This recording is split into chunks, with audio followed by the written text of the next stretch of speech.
Well, good evening and welcome to this week's call for platform launchers. I'm John Stange. It's great to have you with us today. And today we're going to be talking about coaching. And I'm just going to start us off by asking the question, have you ever thought about becoming a coach? Now, I know you can't see them, but we have members of our members club live on they're live on the call here with me. And we're just talking a little bit about coaching, a little bit about some of our wins and some of the things that we've been doing with our platforms. But specifically for the rest of our time here tonight, we're going to be focusing on coaching specifically and just some of the things that go into it and what makes it a useful thing to add to an online platform. So let me just ask a few introductory questions as we kind of set up this topic tonight. And I just want you to be thinking about these things. The first question is this: do you like talking to people? Just kind of think about that in the back of your mind. Do you like talking to people? All right. Second question is this: do people tend to ask you for help and for guidance? Or are you the type of person that people feel comfortable asking for help? Do they come to you for guidance? Do they seek your wisdom? Third question: if you could earn a living by talking with people, would you find that gratifying? A friend of mine who does a lot of coaching, his father asked him within the past couple of years, he said, so let me get this straight. You make your living by talking with people? And my friend's comment was, yeah, that's basically what I do. I make a living by talking with people. So if you could earn a living by talking with people, would you find that gratifying? That's something I want us to keep in mind as we just talk about this idea of coaching. So when people begin the process of creating an online platform, they often ask questions about products and services they can offer. So they're trying to think about a variety of things that could be offered on their website, whether it be products, whether it be services. And they start asking questions about that and looking to see what other people are offering and maybe what would fit with their specific topic. But there's a downside to products. Products, first of all, products are wonderful, but products take a while to create. So if you're just starting, one of the things that many people do when they're first starting out is instead of creating products of their own, they typically become an affiliate for products that others have created while they're in the process of creating their own books and their own courses and things like that. And I recommend all the time that people look for affiliate opportunities, particularly when there's a product or something like that that you use that you feel pretty strongly about. Become an affiliate with it. It could turn into a source of income. It could be a good fit with your platform. It could serve your audience real well. But like I said, when people are talking about starting an online platform, they're always asking about products and services. Well, the products, if it's your own product, that might take you a little while to create. So let's think about the service side of this. If you're looking to add a service to your online hub, to whatever you're doing online, I actually think coaching might be a great place to start. And in fact, for many people, that's their entire aim. That's the whole point of what they're trying to do. They're not even seeking to honor or to offer a whole bunch of products. They're not seeking to offer a whole bunch of courses or books or other content that might be for sale. They really just want to offer coaching. So they may offer a blog, they may offer podcasts, they may offer courses in time, they might offer other forms of content. But what they're really doing is they're giving those things away for free with the idea that in time, the way the business side of things would be run would be through a coaching model. Coaching is what they really want to do. And it would not surprise me to know that many of those who are on our call tonight live, or those of you that are listening via the podcast, that this might be something that you've considered. And I have to say, it can be a very good place to start, especially if you have established relationships with people, and especially if you have not created products or content of your own just yet. This could be a very useful place to kind of get things going. Now, let's start off by talking about the nature of coaching. Coaching is not the same as counseling. So I do want to differentiate these things. Coaching is not the same as counseling, but they're certainly related. So when you make yourself available as a coach, people who trust you will often seek your direct help. I know people who have never written a book, they've never created a course, but they have been able to earn their entire living through their coaching services. A good coach asks good questions. I think a lot of times people think that if they're going to be coaching, that they will be primarily advising. And there's certainly plenty of advising that goes into coaching. But I want to just kind of stress something about this, that a good coach asks good questions.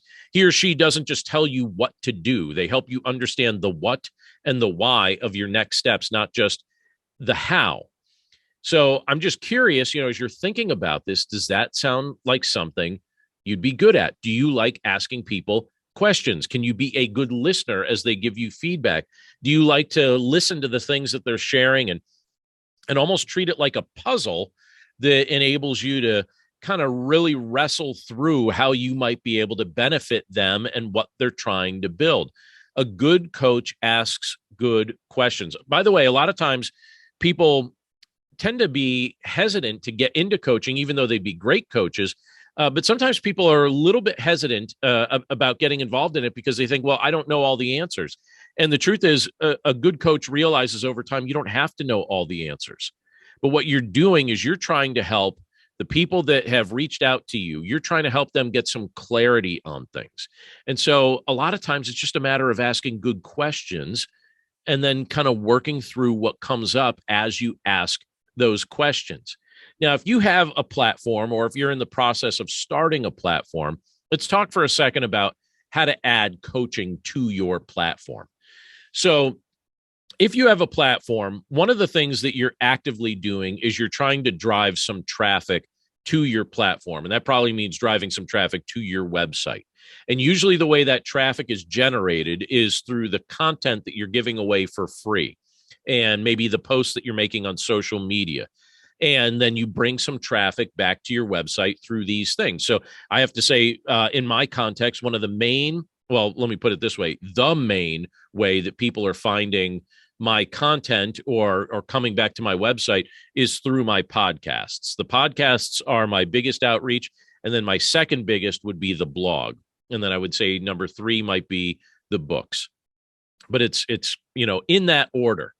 And when people come back to your website, whether they're finding you through those things or maybe through a post on social media that shares some of those things, what I think you'd want to do if you're going to add coaching to your platform is add a services tab to your main menu. So on your website, you have a variety of things that are there. You probably have an about section. You probably have a blog. Maybe you have some other things. But a useful thing to add if you want to add coaching is a services tab. And in that tab, you could list the various services that you offer, like consultation or speaking or coaching, whatever you offer. Just put it there in the services tab, and then people can select that. And then they can start looking through what you offer. And specifically, if you're going to offer coaching, I'd recommend when people click on that services tab to have a drop-down page that describes what your coaching services look like. So just say coaching, people can click on it, and then they could find out certain things about what your coaching services look like. So do you focus on a specific topic? Or maybe you could talk about how you've helped people in the past. Or this is very useful, if you have any testimonials that you can post from people that you've already helped, that would be a good place to put these things. But if you're going to offer coaching, having a dedicated page that describes what that looks like and how you offer it and whether you focus on a specific topic and how you're helping people, all of that, put that all on that page and then give people the opportunity to connect with you further from that page. And maybe they would start utilizing your coaching services as a result. But another thing to think about if you're going to be doing this is structuring your sessions. So let's talk about that for a second. How will you structure your sessions? Now, some coaches are primarily there as a sounding board for their clients. And so typically people that are doing that, they're typically good listeners that can listen and intake that information from their client and then help them reframe either an unhealthy mindset that maybe they have that's kind of blocking what they're going to be working on, or maybe they could point out some blind spots, some things that they're not noticing. So maybe that's the kind of coaching you would like to offer your clients. And I know people that do that, and it's very valuable. They listen, they take the information in, they reframe unhealthy mindsets, and then they offer, just some advice related to blind spots or different things that the person is not noticing. But in my case, I do that a little bit. But in my case, what I actually prefer to focus on, and this is just a personal preference, this isn't necessarily something that I'm recommending to others. You have to decide what you want to do. But in my case, when I offer coaching, what I prefer to focus on is what's called an outcomes-based approach. And what I mean by that is this. So, yes, I'm addressing faulty thinking, and yes, I'm addressing blind spots, but my primary goal is pragmatic in the kind of coaching I've chosen to offer. So what I'm trying to do is I'm trying to help people figure out a specific task. So I'm walking them, typically the way I have it set up, I'm walking them through a 5-session blueprint that's going to help them gain some clarity on how to build an online platform or how to refresh a platform that's become dormant, maybe something they had been working on that they stopped working on for one reason or another. And my goal is to meet with a client for 5 sessions. I typically find that it works best if I meet with them for 5 sessions. I usually allow them to stretch it out over the course of a several-month period. And what we do is we walk through all the major aspects of platform development. So typically you hear me talk about the 5 Ds of platform development. So the kind of coaching that I'm presently offering is an outcome-based approach to coaching that walks somebody individually through those 5 Ds. So we discover their message, we move on from there, and then eventually land on how they can derive an income from their platform. But we walk through the process of platform development one stage at a time, 1 hour at a time over the course of 5 sessions. I also like to offer group coaching. And the way I'm offering that is through what we're doing right now. There's a whole group of us on this call. And I like to offer group coaching through a membership program. In fact, that's what I actually enjoy doing most. I do more group coaching at this point now than I do one-on-one coaching because I like the collaborative nature of group coaching. And I like the fact that it allows for input from other members in addition to me. So I'll share my insights. So what we do after we have these teaching moments here that we share on the podcast, we then discuss these things. We talk about it just through our Q&A sessions, and we kind of work on each other's platforms. And I'll share some of my thoughts, and then other group members share their thoughts. And I think people get a good picture and some good ideas from that kind of coaching. I think all kinds of coaching have benefit, but I have to admit that that's one of my favorites. And probably I should just say it is my favorite way of offering any kind of coaching. But now another question that people often ask if they're deciding to add coaching to their platform, and this is kind of a big question, but they often ask, how much should you charge? Now, I have charged different amounts through the years. I think that when I first started doing things like this, I used to charge about $60 per hour. And I remember at the time thinking to myself that sounded like a really healthy amount. And then in time, I started charging $80 an hour. And I wondered, would I have clients? That seemed like a lot of money to me. And I thought, would I have clients? And you know what? I did. And so it was kind of interesting to see that what sounded like a lot to me did not automatically sound like a lot to other people. But now through group coaching, through our membership, I charge $49 per month. And for individual coaching, I charge a lot more. I charge $200 an hour at this point now. And depending on your perspective, my price structure might either seem cheap. So you might look at that and say, oh, that's cheap. And in fact, I was listening to a podcast earlier this week where the host of that podcast would definitely look at what I'm charging. And he would say, yeah, that's cheap. And I think his price structure was $1,000 a month for group coaching. And I have no idea what he charges for individual coaching, but I'm guessing it's probably a lot more than that.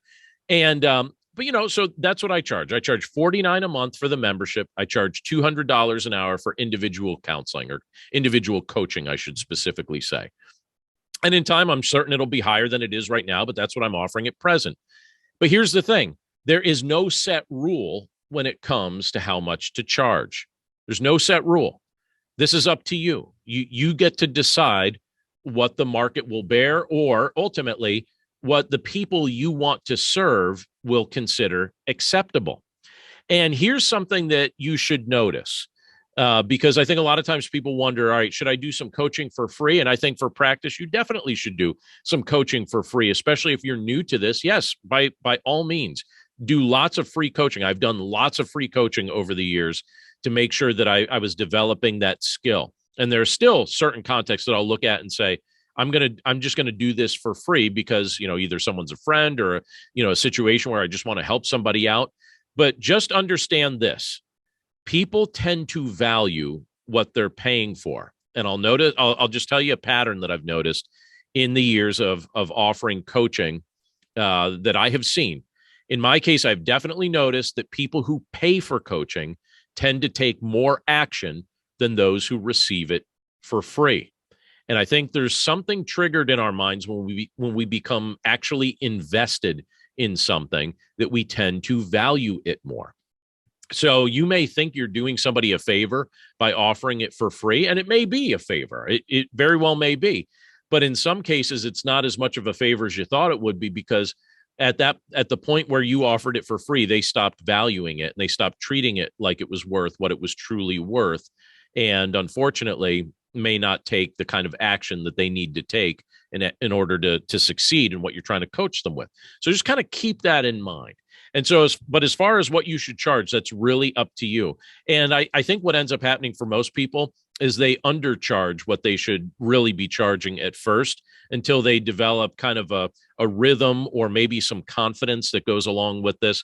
But once you feel confident, don't undercut yourself. Charge what you're actually worth as far as the coaching that you're offering. Your time is valuable. Your time is an asset that's one thing you don't get back. You could always earn more money. You could always earn more, in other things, but you can't get more time. So your time is a valuable thing, and it doesn't hurt to prioritize your time, in the sense that you're saying, there's value to the time that I'm offering someone or committing. One other thing that might be worth noting and just asking is, what kind of coaching do you want to offer? So will you be offering coaching as a service inside your platform? It might be something worth considering. What kind of coaching do you want to offer? Do you want to offer something that's group coaching, individual coaching, no coaching at all? But if you do decide to offer it, I think you might be surprised to see just how many people want to work with you and learn from you if you decide to eventually offer it. And I would encourage you to, if this is something that you're even remotely thinking about, it might be kind of an interesting experiment for you to kind of test the waters a little bit and just put it as an offer on your website as a service that you offer. And maybe it'll be, months from now when somebody looks at that and says, hey, you know what, that's something that I'd actually like to have, and something that I'd like to pay you for. Or it might be something that people kind of jump on very quickly. I have to tell you, there's certain things that I've added to my platform over the years that I kind of put there as an experiment to see if people actually wanted to use it. And I was pleasantly surprised. I've offered courses and different things and coaching and things like that I thought maybe people wouldn't utilize right away, or they wouldn't utilize to the degree that I thought that they certainly could. And sometimes people surprise you. So it might be an interesting experiment for you to just kind of just put that up there on your services tab and then see what people offer. Counseling, you need typically licenses and insurances and things like that. Coaching is a much broader field, and it's something that offers a lot more flexibility. And it's something that you might want to consider if it's something that kind of, just really resonates with you as far as something that has value, especially if you're someone that's ever paid for coaching. I have paid for coaching, so I personally know what kind of value it has. And I've paid a decent amount through the years, thousands and thousands I've paid for coaching. And you know what? I got more than that value out of the coaching that I've paid for. And if you value it, there are other people that value it as well. And your wisdom and your time definitely has value. And it's something that, if this is something that a service that you've ever thought about, it might be worth adding this to your platform. So something to consider tonight. Now, in just a moment, we're going to jump off here on the podcast portion of our conversation tonight. And I'm about to jump into some conversation and some Q&A with our members club. But if you're somebody that's been part of our podcast audience, we're grateful to have you. If you ever want to join us in the members club, you can find information about doing that at platformlaunchers.com. We'd love to meet you. But right now we're going to sign off. We're going to say goodbye to our podcast listeners, and we're going to jump over to our members club for some good Q&A.